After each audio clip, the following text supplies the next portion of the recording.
कहने को तो सब लोग कहते हैं कि हम अपनी बेटी के लिए घर बनाएंगे, क्योंकि हम देखे हैं कि लड़कियों का कोई घर नहीं होता। ससुराल वाले कहते हैं कि अपने घर घर चली जा, और मायके वाले कहते हैं कि अपने ससुराल चली जा। दोनों के चक्कर में, दोनों जगहों के चक्कर में एक लड़की का कोई घर नहीं होता। इसीलिए कुछ लोग कहते हैं कि हम अपनी बेटी को कुछ नहीं देंगे, हम दहेज के रूप में अपनी बेटी को एक घर बनवाएंगे।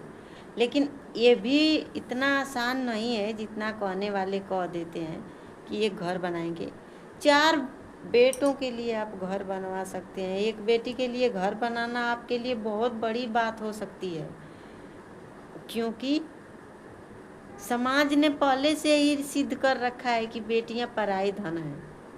तो आप अकेले कितना संघर्ष करेंगी। वीडियो बनाने के लिए तो हम कुछ भी बोल सकते हैं कि हमारी बेटी है, तो हम अपने बेटी के लिए कुछ न कुछ करेंगे। लेकिन सच में कोई करे तो बेटियां अब सोचें कि हाँ, हमारे लिए कुछ किया गया। तो बोलना और बनाना, इन दोनों चीज़ों में ज़मीन और आसमान का फ़र्क है। हम जानते हैं कि हम दिल से हर दुआएं देंगे अपने बेटियों को, लेकिन सामने से कोई चीज़ हम देंगे तो छुप के देना पड़ेगा।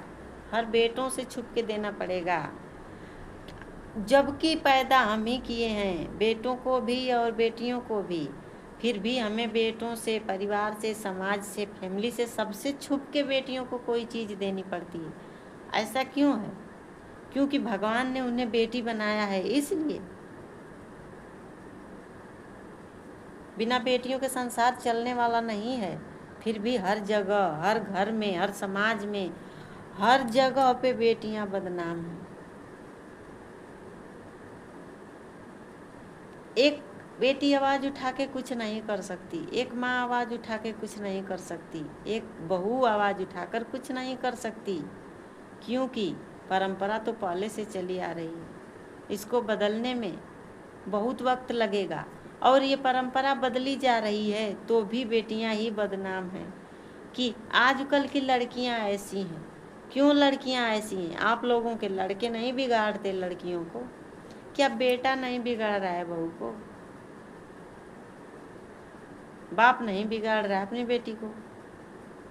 फिर हर जगह बेटियां ही क्यों बदनाम हैं कि आजकल की लड़कियां, आजकल की लड़कियां? आजकल के लड़के क्यों नहीं? हर जगह लड़कियां ही क्यों? बताइएगा। हमारी बात बहुत लोगों को बुरी लगती है।